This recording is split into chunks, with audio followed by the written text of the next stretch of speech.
ये तुम क्या कर रही हो बेटा?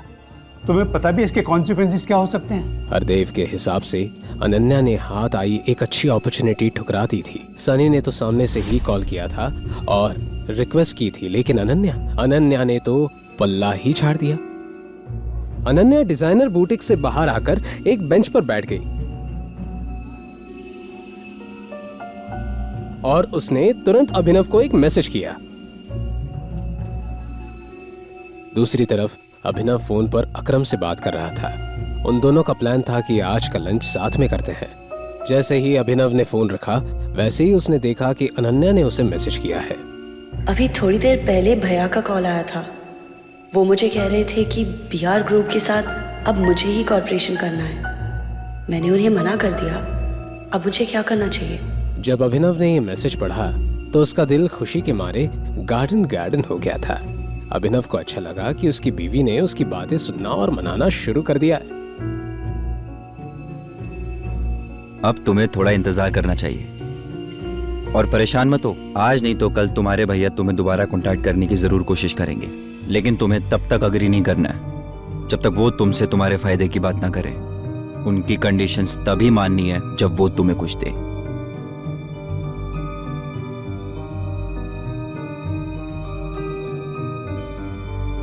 आज बहुत दिनों बाद अभिनव की मुलाकात अकरम से हो रही थी। एक अकरम ही तो था जिसने अभिनव को उसकी असली पहचान से रूबरू करवाया था, टाइगर नाम से रूबरू। Tiger, welcome welcome welcome.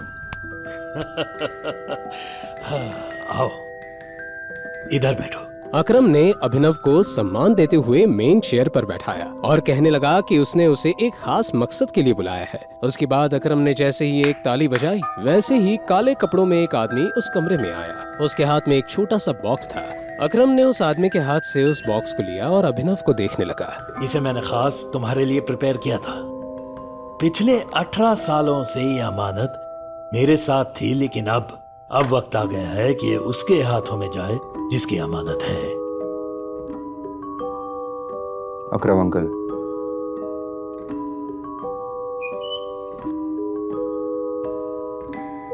मैं ये अमानत नहीं ले सकता। स्पेशली मैंने तुम्हारे लिए इसे ढूंढा है और वक्त आने पर ये तुम्हारे बहुत काम आएगी। जैसे ही अकरम के मुंह से ये शब्द बाहर आए, वैसे ही उसका फोन बजने लगा। हेलो। फोन उठाने के बाद अकरम के एक्सप्रेशंस कुछ ज्यादा ही सीरियस हो गए थे। ठीक है, देखता हूं मैं। टाइगर, आई एम सॉरी, लेकिन मुझे लग रहा है तुम्हें लंच अकेले ही करना पड़ेगा। मुझे एक बहुत जरूरी काम आ गया है और उसे सेटल करने जाना है। लेकिन तुम मेरा ये गिफ्ट एक्सेप्ट करो। हाँ, इसे तुम मेरी तरफ से अपने बर्थडे का एडवांस गिफ्ट समझो। मैं समझ गया। आप जाइए, अपना काम कीजिए और इसे मैं एक्सेप्ट करता हूँ। Thank you in advance. ठीक है टाइगर, हम जल्दी साथ में लंच करेंगे। ओके? यही बोलते हुए अकरम उस कमरे से निकल गया। अभिनव की नजर उस छोटे से बॉक्स पर अटकी हुई थी। हल्की मुस्कान के साथ उसने उस बॉक्स को उठाया और अपनी जेब में डाल दिया। लंच में हर वैरायटी का खाना था, लेकिन अकरम का ऐसे जल्दबाजी में वहां से चले जाना अभिनव के लिए चिंता का विषय बन गया था। पता नहीं अकरम अंकल को अचानक से क्या काम आ गया। उम्मीद करता हूँ कि छोटा सा मैटर हो और आसानी से वो उसे सॉल्व कर ले। अपना लंच खत्म करने के बाद अभिनव अपनी एक इलेक्ट्रिक स्कूटर पर सीधा घर की तरफ निकल पड़ा। घर पहुंचने के बाद जैसे ही उसने उस बॉक्स को खोला, वैसे ही उसमें से एक अलग तरह की खुशबू आने लगी। उस खुशबू को सूंघकर अभिनव का दिमाग हिल गया था। उसकी स्मेल उसे काफी लुभावनी लग रही थी। उस बॉक्स में एक कैप्सूल थी। उसे देखकर अभिनव के मन में कई तरह के सवाल नाचने लगे थे। क्या है ये? क्या ये सच में कोई दवाई है? क्या सच में इसे खाने के बाद शरीर में ताकत आ जाएगी? लेकिन ये कोई जड़ी बूटी वाली पिल की तरह लग रही है। कहीं ऐसा तो नहीं अकरम अंकल को किसी ने बेवकूफ बना दिया हो? अभिनव ने तय किया कि वो उस दवाई को लेगा। उसने जैसे ही उस पिल को अपने मुंह में रखा, उसे पानी की जरूरत ही नहीं पड़ी। वो कैप्सूल तुरंत ही मेल्ट हो गई और उसके गले से नीचे उतर गई। वो एकाएक चौंक गया। हालांकि अकरम उसे किसी भी तरह नुकसान नहीं पहुंचाना चाहता था, लेकिन फिर भी अभिनव को लग रहा था कि उस पिल में कुछ तो गड़बड़ है। बिना सोचे समझे उसने ये पिल तो ले ली थी, लेकिन कहीं अब अभिनव मर तो नहीं जाएगा कि तभी अचानक से उसे अपने पेट में एक तेज दर्द का एहसास हुआ। कुछ ही सेकंड्स में उसका पूरा शरीर कांपने लगा और देखते ही देखते अभिनव बेहोश हो गया।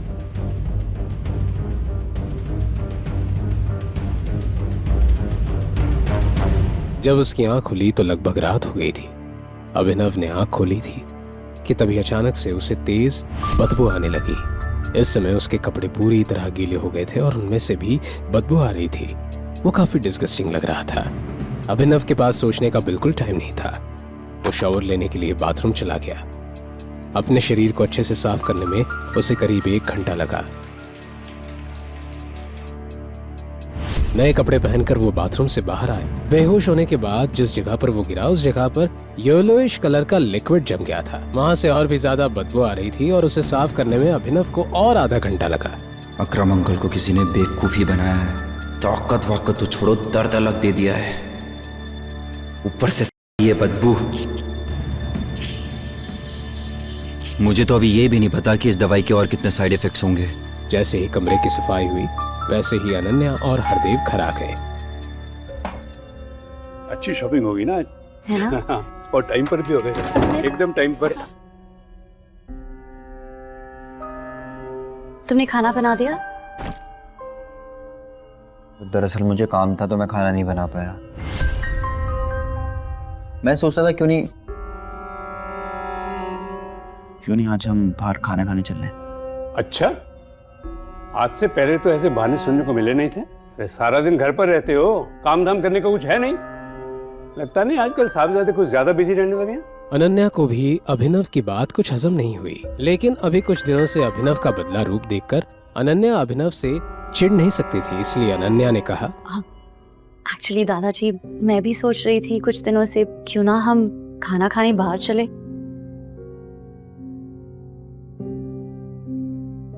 अनन्या की इस हरकत से अभिनव को समझ आ गया कि वो उसकी मदद कर रही है।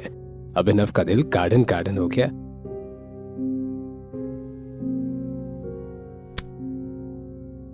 अभिनव, ये सब क्या चल रहा है? रिस्पॉन्सिबिलिटी भी कोई चीज होती है। तुम हमेशा से खाना बनाते हो, आजकल तुम्हें क्या हो गया है? और ये एक्सक्यूजेस देना बंद करो।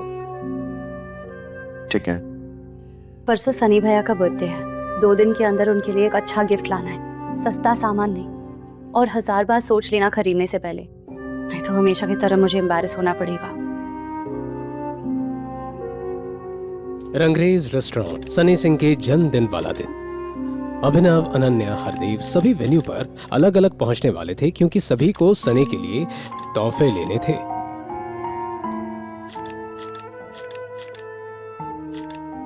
समय देख रही हो? अभिनव अभी तक नहीं आया था और अनन्या उसी का इंतजार कर रही थी।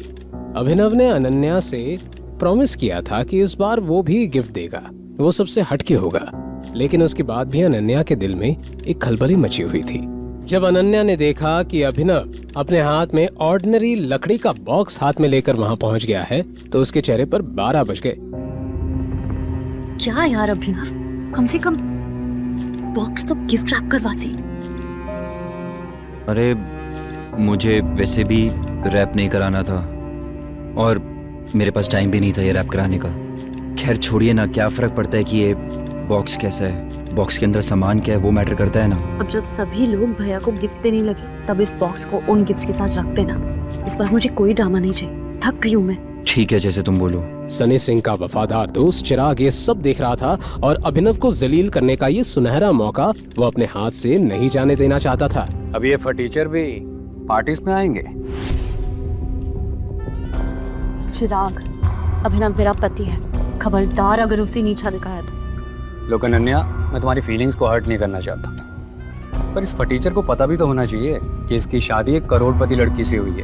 कब तक ऐसे भिखारियों की तरह घूमता रहेगा? अपने काम से काम रखो, मुझे यहाँ पर कोई सीन क्रिएट नहीं करना है। बकवास बंद कर और अपनी औकात मेरा समझा। और भूल मत, तू एक मामूली सा डिलीवरी बॉय था। अनन्या से शादी की होगी, ज्यादा हवा में उड़ रहा है क्या? उससे कोई फर्क नहीं पड़ता है मैं जितना मर्जी यूजलेस हूँ, लेकिन तुझसे काफी बेटर हूँ। जिसे बीआर कंपनी ने कचड़े की तरह अपने ऑफिस से बाहर निकाल दिया था। मामला कुछ ज्यादा ही गर्म हो गया था। चिराग शहर के बड़े बड़े गुंडों के साथ में भी उसका अच्छा खासा उठना बैठना था, लेकिन उसके बाद भी उसने चिराग से पंगा ले लिया। हो गया कल्याण, आज की रात अभिनव के लिए अच्छी नहीं जाने वाली। ऐसा ही होना चाहिए था इसके साथ। सिंह खानदान के लोग अभिनव को मार खाता हुआ देखना चाहते थे। जैसे ही चिराग ने मुक्का मारने के लिए अपना हाथ अभिनव की ओर बढ़ाया, वैसे ही अभिनव ने तुरंत ही उसका हाथ पकड़ लिया और कड़क अंदाज में बोला, क्या तू अभी भी मुझे मारना चाहता है? कुत्ते कमीना, मैं तो तेरा खून पी जाऊंगा। जैसे ही चिराग के मुंह से शोले फिल्म का ये पुराना डायलॉग आया, अभिनव ने उसका हाथ इतनी जोर से ट्विस्ट किया कि चिराग की हालत खराब हो गई और वो चीखने लगा। मुझसे बहुत नफरत है ना? घिन आती है मुझसे। तो मेरा हाथ तुझे लगेगा तो खुद से भी घिन आएगी। अपनी ताकत का ऐसा अंजाम देखकर अभिनव खुद चौंक गया था। इतनी ताकत अचानक उसमें कैसे आई? कहीं ये अकरम से मिली कैप्सूल का कमाल था? दूसरी तरफ चिराग दर्द से छटपटाते हुए जमीन पर पड़ा था। ये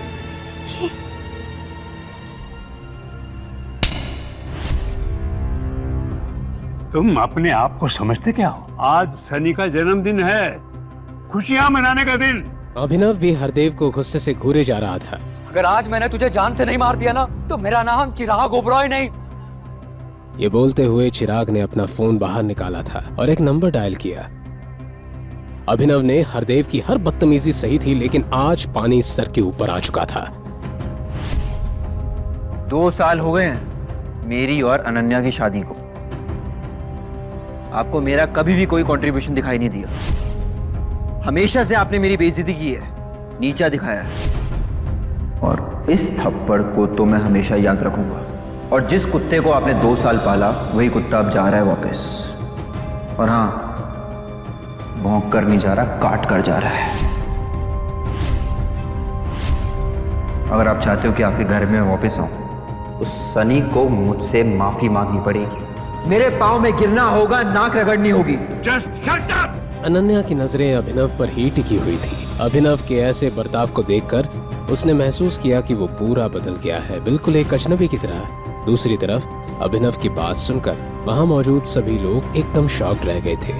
किसी ने भी नहीं सोचा था कि अभिनव जैसा कचरा अपने मुंह से ऐसे शब्दों का इस्तेमाल करेगा। कहां जा रहे हो? रोको इसे। तुझे यहाँ से जाने के लिए किसने कहा? तू यहीं रुक और अब देख तेरे साथ क्या होता है।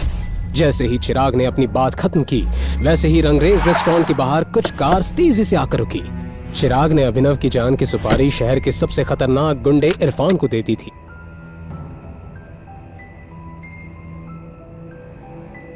अपने आदमियों के साथ इरफान गुस्से से जैसे ही अंदर आया, चिराग ने उससे कहा, इरफान भाई फाइनली आप आ गए। बोल चिराग, क्या मसला है? कौन सी गंदगी को साफ करना है? वो कचरा इरफान भाई।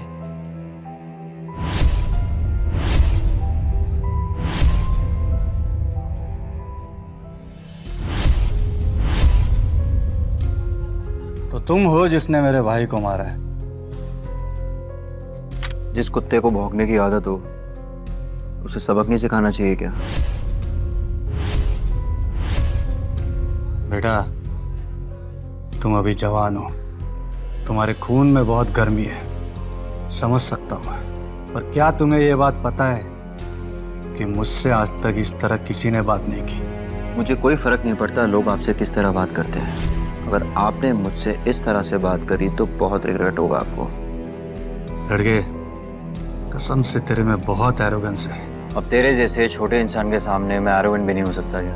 अभिनव के चेहरे पर ना तो कोई डर था और ना ही कोई शिकन। ऐसा लग रहा था जैसे उसके शरीर में कोई भूत आ गया था। तूने अब भी मुझे नहीं बचाना इरफान, याद कर। इरफान भाई अभिनव को घूरने लगे थे, पता नहीं क्यों, लेकिन इरफान भाई को अभिनव को जाना पहचाना सा लग रहा था। तेरी हिम्मत कैसे हुई ऐसी बात करने की? मैं देखता हूं इसे। इरफान भाई की बेइज्जती होते देख उनके शागिर्द भी अभिनव पर एक साथ टूट पड़े। इस हाथापाई में अभिनव की उंगली से एक रिंग नीचे गिर गई और लुढ़क कर इरफान भाई के कदमों में आकर रुकी। उस रिंग को जब इरफान भाई ने उठाया तब उन्हें लगा जैसे उन्होंने अंगारों पर पांव रख दिया।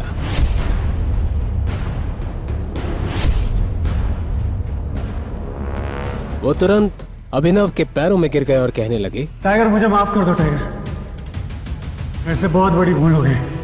आगे की कहानी जानने के लिए देखें अगला एपिसोड सिर्फ पॉकेट एफएम के यूट्यूब चैनल पर, और द रिटर्न ऑफ टाइगर के सारे एपिसोड्स को सुनने के लिए डिस्क्रिप्शन में दी लिंक से डाउनलोड करें पॉकेट एफएम ऐप।